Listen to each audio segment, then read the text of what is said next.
¿Se imaginan a la mujer considerada la actriz más bonita en la historia de Hollywood pasando a la historia por algo no relacionado con el cine? ¿Una joven pionera en muchísimos aspectos como por ejemplo combatir a los nazis? Hoy, en Microdosis, Hedwig Eva Maria Kistler.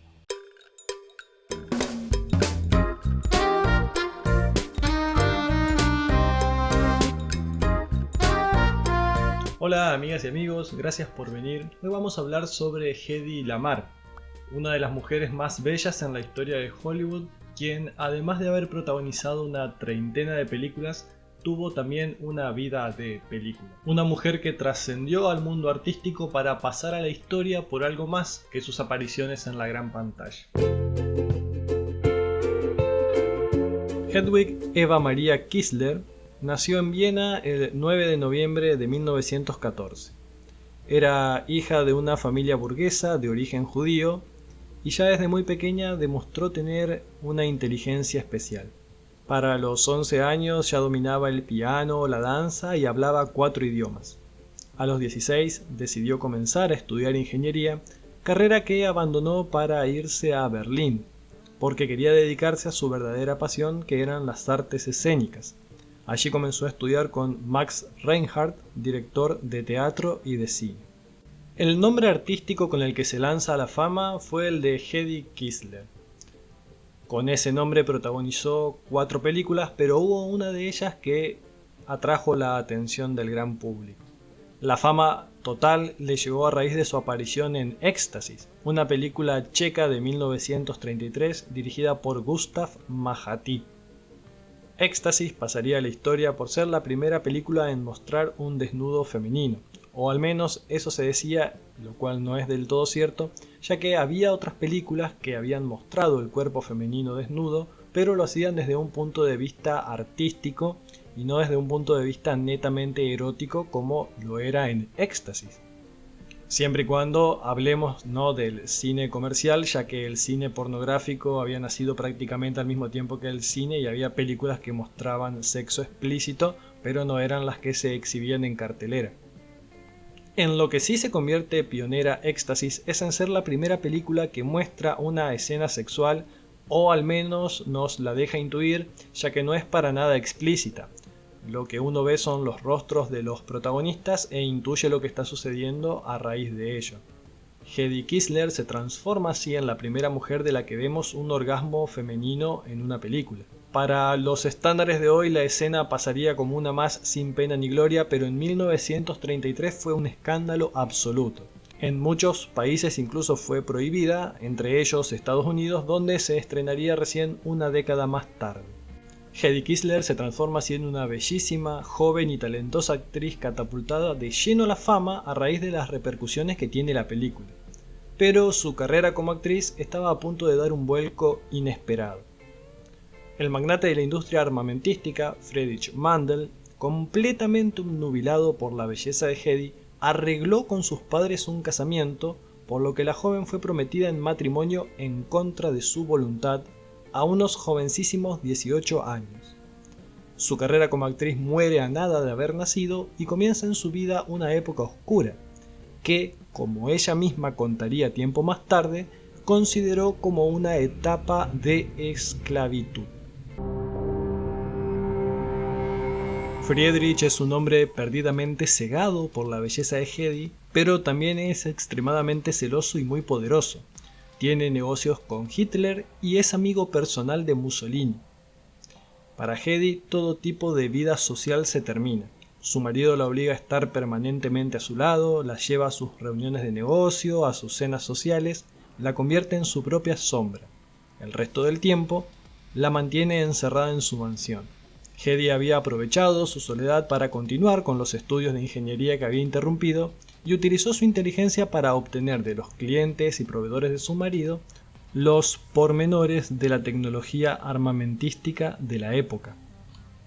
También durante estos años había mantenido una relación sentimental con una asistente que su marido le había puesto, quien se convertiría en una pieza clave para la siguiente parte de nuestra historia. Llegados a este punto, a Hedy le quedaba una sola cosa por hacer: huir.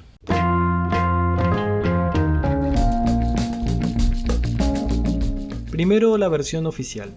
Una noche, durante una cena en un restaurante, ella se excusó para ir al baño y aprovechó ese momento para escaparse por la ventana y, corriendo a toda velocidad, encontrar un coche que la lleve hasta París, a pesar de los guardaespaldas de su marido, que la perseguían a cierta distancia pero nunca pudieron darle alcance.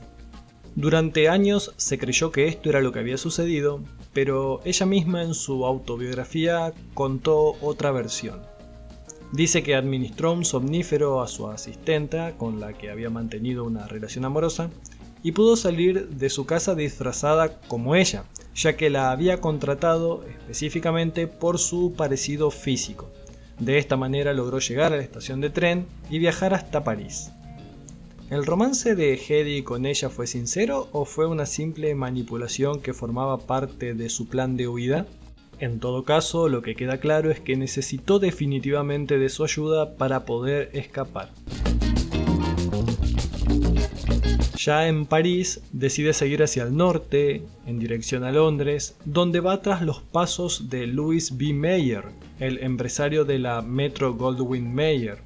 Allí Hedy vende sus joyas para poder hacerse un lugar en el barco en el que Mayer vuelve hacia los Estados Unidos. Aprovechó el viaje en barco para ganarse un contrato exclusivo. Serían $500 por semana y un nuevo nombre. Mayer la convenció de que cambiara su nombre para distanciarse de su verdadera identidad y de la reputación que le había dado la película Éxtasis, ya que todo el mundo la conocía como la Dama de Éxtasis. Mayer le sugiere el apellido de una ex amante suya y estrella del cine mudo como era Barbara Lamar. Es en este momento donde nuestra Hedy Kissler se transforma definitivamente en Hedy Lamar.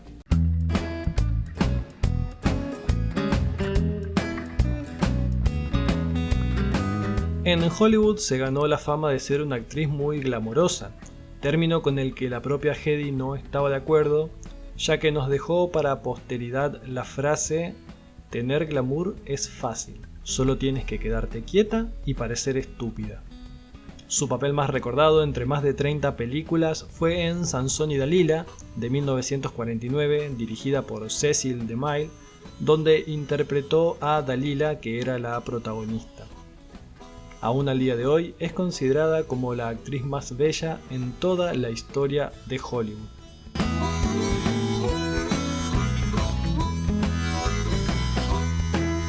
En aquella época, más allá del tremendo éxito personal, tuvo también algunas malas elecciones, de las que no pueden escapar ni siquiera los más inteligentes. Rechazó, por ejemplo, películas como Laura, Casablanca o Lo que el viento se llevó. Hasta aquí, la vida del mito erótico de Hollywood, de una actriz pionera que se animó a hacer lo que nadie había hecho, de tal vez la mujer más hermosa en la historia del cine y que, además, convivió con un empresario de guerra con vínculos nazis, con el cual fue forzada a casarse y del que pudo escapar. Pero aún así, amigos míos, no llegamos a la historia por la que Hedy Lamar pasaría a la historia. Lo mejor está por venir.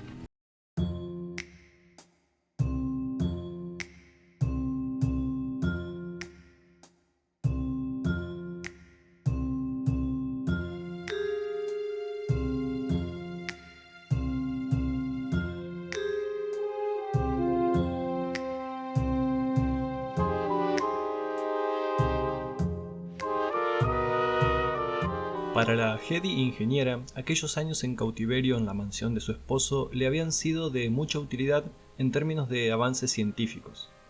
En su condición de judía, decidió que toda la información sobre los nazis que poseía podía ser de mucha utilidad para el gobierno de Estados Unidos.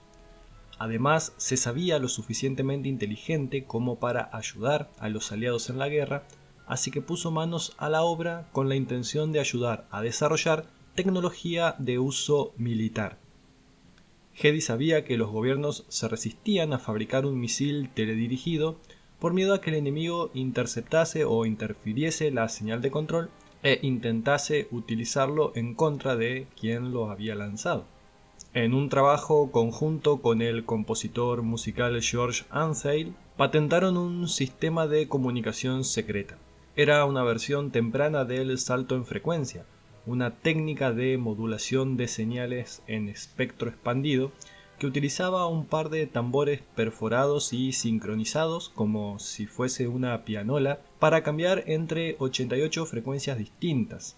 Se diseñó para construir torpedos teledirigidos por radio que no pudieran detectar los enemigos. El invento fue patentado el 11 de agosto de 1942, pero la Armada lo desestimó debido a su tamaño, ya que era muy aparatoso, muy grande como para trasladar fácilmente en la guerra.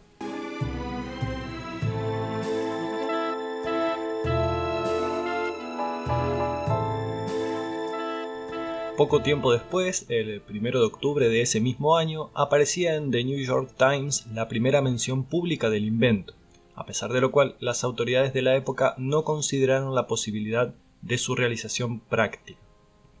La tardanza en aplicarlo se debió a la necesidad de pasar de un sistema mecánico a uno electrónico, algo que consiguió finalmente la empresa Sylvania Electronics en 1957. A pesar de esta actualización, el equipo de ingenieros reconoció en su totalidad la patente a Lamar y Ansel. El primer uso conocido de esta patente se dio en la crisis de los misiles de Cuba, en 1962, durante la cual se utilizó este sistema en el control remoto de boyas rastreadoras marinas. La misma técnica se incorporó a algunos de los ingenios utilizados en la guerra de Vietnam y más adelante al sistema estadounidense de defensa por satélite. En la década del 80, a partir del boom de reemplazo de tecnología analógica por tecnología digital, el sistema de espectro expandido vio sus primeras aportaciones en la ingeniería civil. Así, con la irrupción masiva de la tecnología digital, la conmutación de frecuencias, producto de la combinación de varios inventos, permitió implantar la comunicación de datos inalámbricos como el Bluetooth o el Wi-Fi, evitando la interferencia entre ondas. Todo esto basado en la tecnología que había desarrollado Hedy Lamarr.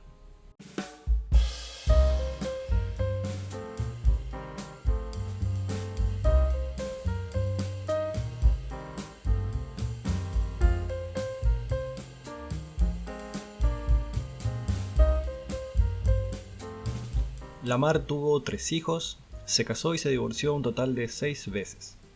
Después de su sexto y último divorcio, en 1965, Lamarr permaneció soltera durante los últimos 35 años de vida. En sus últimas décadas, el teléfono se convirtió en el único medio de comunicación entre Lamarr y el mundo exterior, incluso con sus hijos y amigos cercanos. A menudo hablaba hasta 6 o 7 horas al día por teléfono, pero casi no pasaba tiempo con nadie en persona.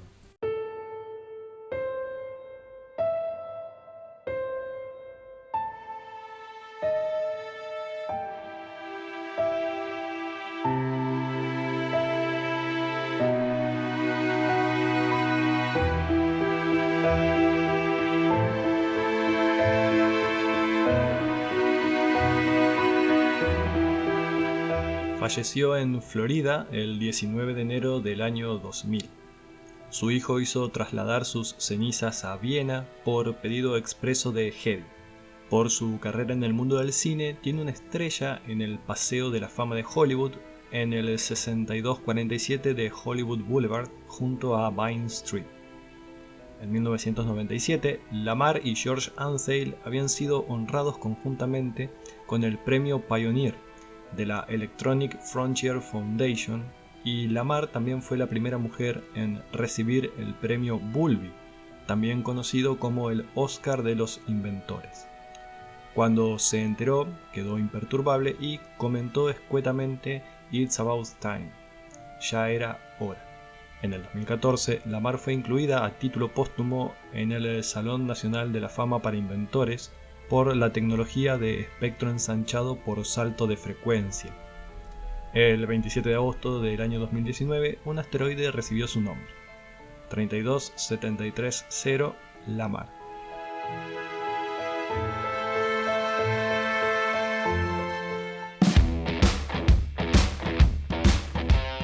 Hasta aquí, amigos, el episodio del día de hoy. Gracias por haber estado del otro lado. Recuerden suscribirse al canal, darle me gusta al video. También pueden compartirlo para que más gente lo conozca y formemos una comunidad cada vez más grande. Cuídense mucho y nos vemos dentro de 15 días en una nueva microdosis.